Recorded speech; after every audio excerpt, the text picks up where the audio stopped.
Drummers, musicians, YouTubers, drum teacher Tim Connolly is with you today. This is my final video before my relaunch, fingers crossed, because that audio equipment I keep talking about is hopefully coming today. Once I figure it out, I'm going to restart my channel with high quality video, high quality audio. That has been my goal for the last couple months. Today could be the start. So this is my last video before my relaunch. So this is pretty exciting stuff for me. Today is a topic that is very near and dear to my heart because it's something that we all deal with as drummers and musicians. And that is how to stay motivated.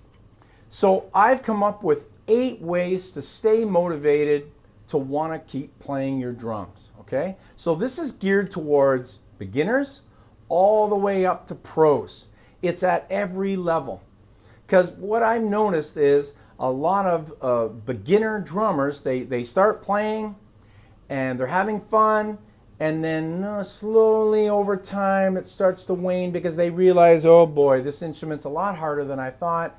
Next thing you know, the drums are just collecting dust in their bedrooms or in the basement, and they don't play them anymore, which is unfortunate. So we've got to stay motivated.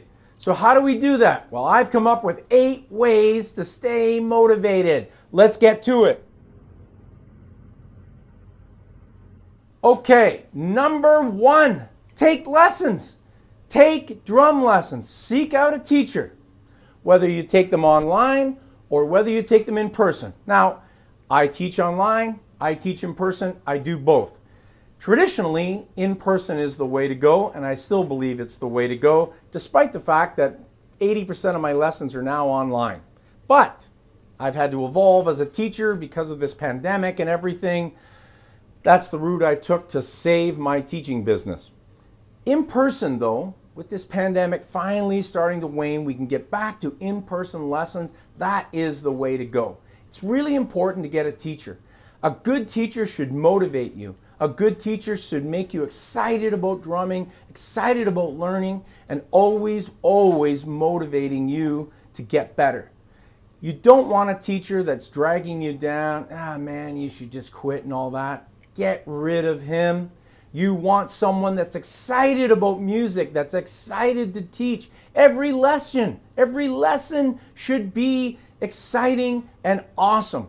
And you should walk away from that lesson thinking, man, I can't wait to get home to practice. That is what taking lessons does. And that's the number 1 motivator. That's why it is at number 1. All right, moving along. Number 2, very important, play in a band. Doesn't have to be a pro band for you people that are, beginners or amateurs or whatever. Play at school for teenagers and kids. Play at your church for teenagers, kids, adults, anyone. Play with your friends. Seek out some of your buddies that play bass and sing, play guitar, put a band together. That's the old-fashioned way. The Stones, the Beatles, Black Sabbath, In Excess, Guns N' Roses, Motley Crue, they were all friends. And they played instruments, and then they came together and formed a band. Rush, other than Neil actually auditioned for the band, but Geddy and Alex were friends prior to the fame and the fortune and all that. Now, the thing is play in a band, play for fun. Don't think you're always going to be a rock star. The chances of being a rock star are very slim. So, play for fun. Play in a band. Enjoy playing in a band. Yes, it's nerve-wracking. Yes, it can be tricky. But ultimately, every single thing we do on this drum kit ultimately is to play in a band. We're a support instrument. Now, that being said, I've done thousands of drum solos, and I love drum solos, and drum solos are awesome. Mainly just drummers that love drum solos, but that's okay. You want to be able to support other musicians. It's not just drum solos. It's being able to play some grooves and support the bass player, the singer, the guitar player, etc., etc. Practice with a metronome prior to playing in any band so that your timing is really bang on, okay? But get out there, play with your friends, play in a band. All right.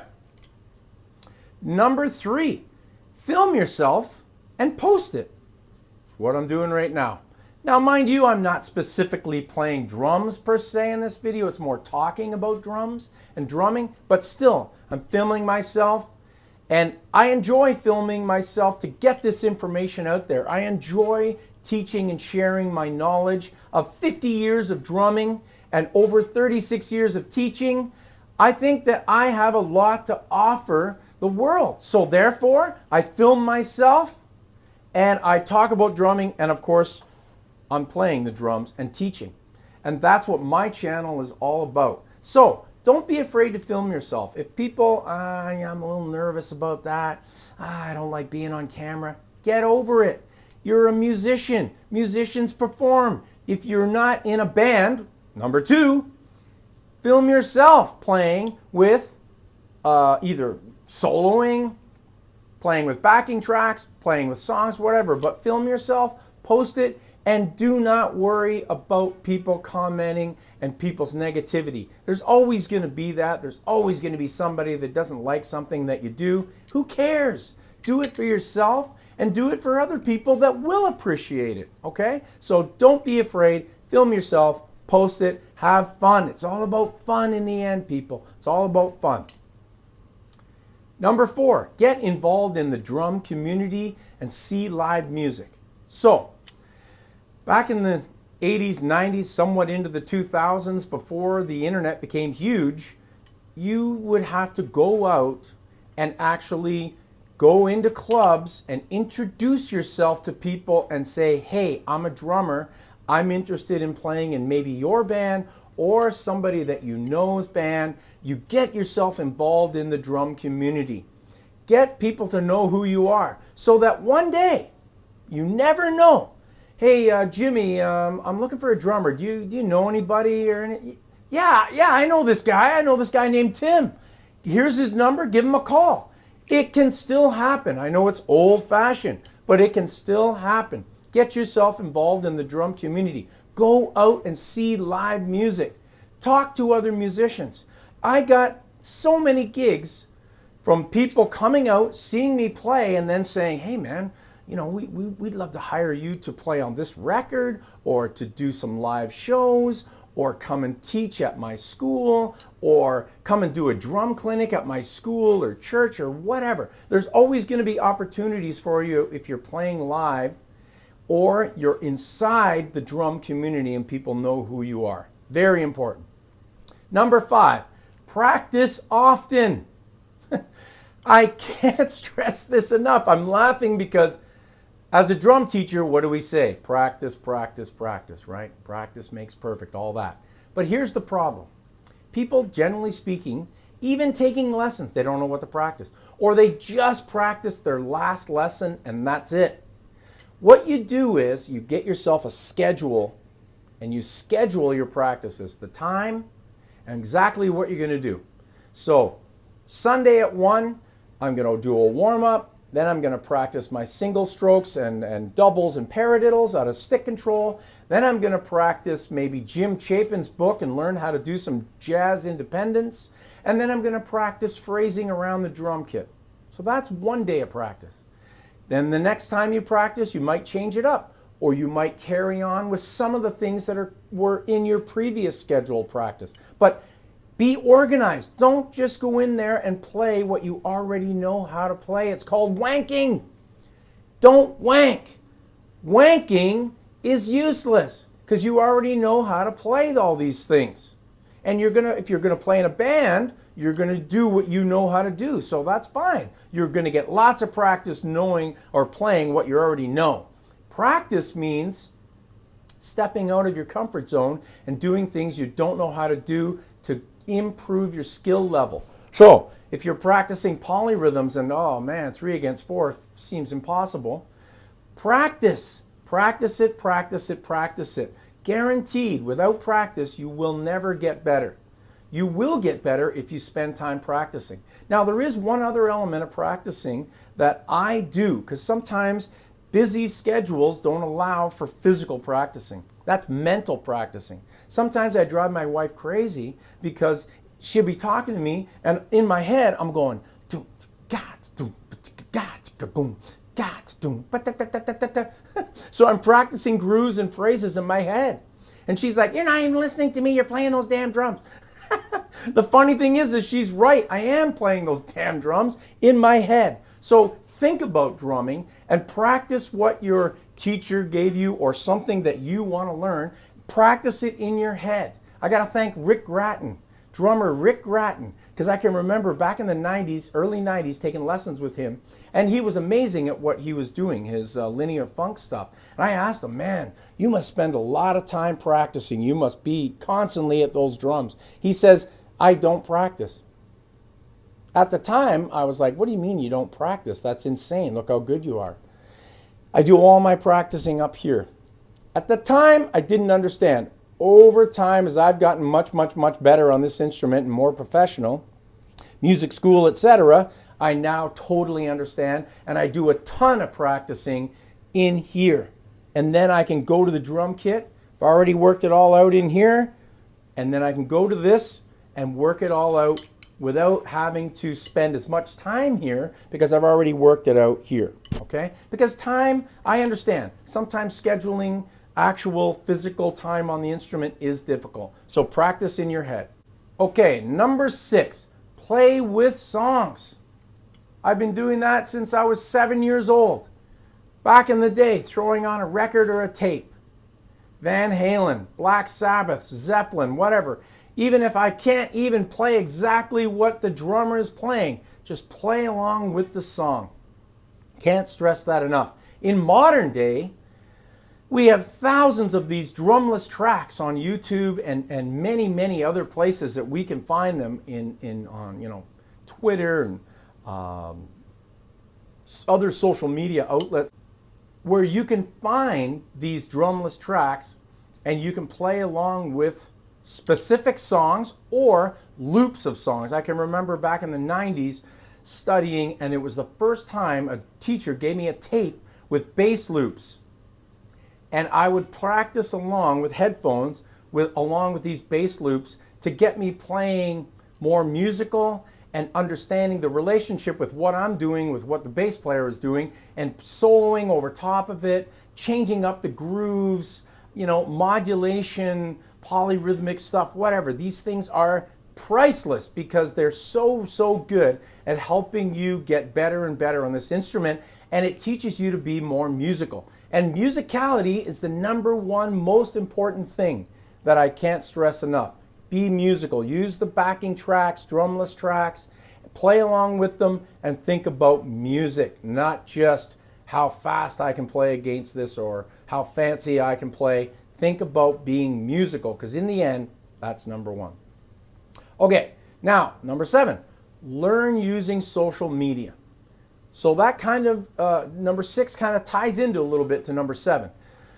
Number 7, you can go on YouTube and you can use those drumless tracks to help you play. You can also watch thousands of videos of lessons and guys playing specific songs. It's helped me numerously. I can remember songs, having to learn songs where there was overdubs. So you've got the main groove playing, then there's something overdubbed like, a tambourine doing this. Chicka, chicka, chicka, chicka, chicka, chicka, chicka, chicka.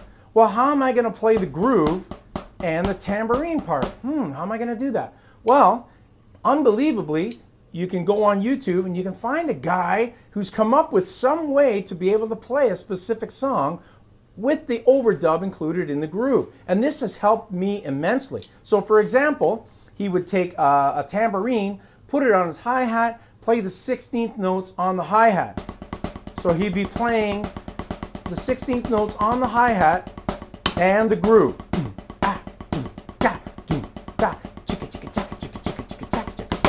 Okay? So that will help you immensely. Use social media as a backup to your lessons. Guy teaches you how to do the molar stroke, right? So you're learning the molar stroke. I can't remember. Do you bring your elbow up like this? Do you snap it in? Do you come up high? What do you do in the low? So you can't remember everything from your lesson. You go to YouTube, go to my channel. Tons of stuff on there about the molar stroke and the free stroke and all kinds of techniques and grooves and you name it. and use that as a backup to your actual physical in-person lessons. Excellent, excellent tool. I didn't have this as a kid. So it's amazing for young drummers today. Use all these amazing things that we have to make you better, okay? All right, now the final thing, number 8, is actually really important. It's dedicated more towards professionals or high-level amateurs, but anyone can use this point, of course. But take breaks. And the reason you take breaks is to reset your motivation. Now, wouldn't taking a break imply that I'm quitting?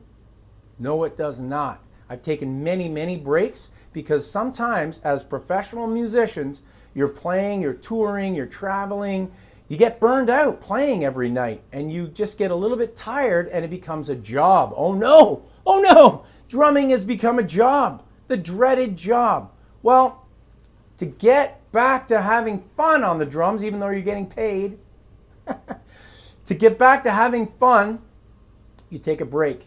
You reset your mind. You take a break. Maybe you even take a break from listening to music. Sometimes I take a complete break. No music, no drums, no nothing. In that time, I think about something that a drum teacher once told me, and that was Zorro the drummer, Lenny Kravitz's drummer. When I studied with Zorro, he said to me, he goes, you know, to stay motivated, think about how hungry you were when you were 15, 16, 17 years old. You're sitting in that boring math class, and you can't wait to get home to play those drums. Think about that. Think about how hungry you were, how excited you were, how much it meant to you to play in the school band or play with your friends. And sometimes we all need to take that step back. I'm almost 57 years old. I've been playing drums for almost 50 years. May 25th of this year will be 50 years of drumming for me. How the heck do you stay motivated after 50 years? Well, you take breaks. Now, you don't take breaks for an extended period of time. You know, the longest break I ever took was coming off a cruise ship. I took 2 months. And in that 2 months, though, I had to get myself reestablished back at home in terms of teaching and playing and whatever. So I didn't take a complete break because I still had to stay in the game in terms of getting myself reset up here after spending 6 months on a cruise ship. But I took a break from playing, and it made me hungry again. It made me think about, like Zorro said, when I was a teenager and how excited I was to play. And every break I've taken, I've always come back hungrier and more excited. And at my age now, I'm still excited to play. I can't wait for this piece of audio equipment to come today so that I can start shooting my new videos and relaunch my channel. This has motivated me to play and to stay hungry and to want to continue to get better, because I still take lessons, believe it or not. I still take drum lessons even after all these years, because guess what? We can always learn. It doesn't matter how old we are. The water is always flowing. We always have to seek knowledge. Always seek knowledge. Take breaks, regenerate yourself, get back to seeking knowledge. Always be a student of drumming and student of music, because it's exciting to be a student. You know, never think you're good enough that you can never, I'm too good, I don't need to be a student anymore, I'll just play. No, always be a student, always. All right, this brings us to the end of my last Tim Connolly Drums regular channel videos. My relaunch is coming. I'm super stoked, I'm super excited for my relaunch. And what exactly is a relaunch? Well, a relaunch, nothing's going to change. My channel's going to stay the same. Tim Connolly Drums, still got all my videos, all my lessons, whatever. It's just that now the quality of the audio, the video, everything is going to be much, much better. I want to thank my new subscribers that have recently subscribed to me, and I want to thank someone in particular, Jim Richards, for getting on the bandwagon and messaging people and saying, hey, check this guy out. I also want to thank Doug Mills for also doing the same thing. Chris Bateman, a few other people that I know that have been jumping on the social media bandwagon for me and saying, listen, this guy has got some stuff that you might be interested in. So please, like and subscribe. Look forward to seeing you very soon at my relaunch. Keep drumming. See ya.